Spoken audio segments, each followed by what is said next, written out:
Hi, today we're going to talk to you about indoor plants, and it's specifically about indoor plants that will take really low light situations. We've all got those, whether it be places like basement, low light, laundries, toilets, back bedrooms. Those sorts of areas can be really difficult to find the correct plant for.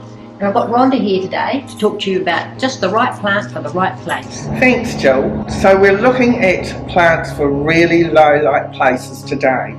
I have this in my bedroom. This is the ZZ plant. I have it in a very dark, unused bedroom. I daren't water it in the winter. It can go 3 months without watering. It's a bit like the mother-in-law's tongue, don't overwater, but fantastic for low light. It can be as root bound as anything, so don't worry about over potting. Here's a little one in a smaller pot. That can stay in that same pot for at least 2 years. The second best plant for low light, really low light, is the Espadistra. When Gracie Field sang about this plant, she had the biggest Espadistra in the world. The Espadistra she was singing about was probably 50 years old. They're extremely slow growing, but tolerate very low light and also tolerate gas heating. Of course, the peace lily, very good low light plant. It won't flower as much in the low light, but it will keep that lovely, in fact the foliage will get even darker green in lower light. If you want it to flower, bring it into good light. When it's flowering, put it in that dark bedroom or that dark situation. The Dracaena Ray. This is known as a plant that can tolerate absolutely no natural light. They don't need a lot of water and they don't need a lot of light. They'll grow a lot more slower in low light situations, so less water. For a smaller space, we've got another Dracaena. It's Phylogenic Ray, but this one's called Ray compacta. Beautiful shiny leaves, just grows straight up, tolerates hardly any light at all. Fantastic.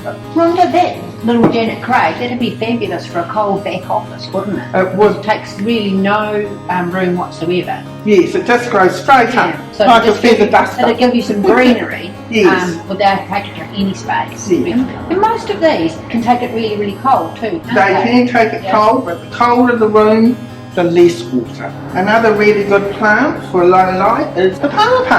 This and the Kentia are the two best indoor palms.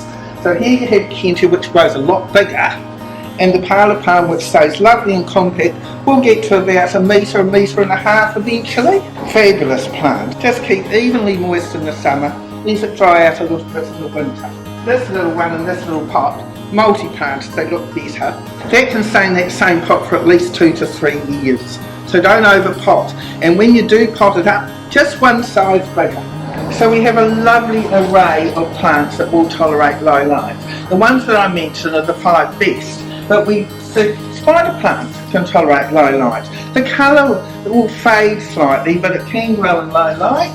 Maidenhairs, of course, the ZZ, the Shamadoria, Calatheas, very good, but they do like high humidity. Also, the lucky bamboo tolerates low light. Most ferns, monsteras tolerate low light. Pothos or devil's ivy, syndaxis, whatever you want to call it, tolerates low light, and also most of the palms can tolerate low light as well. Just remember, the lower the light, the slower they grow. The lower the light, the less water they need.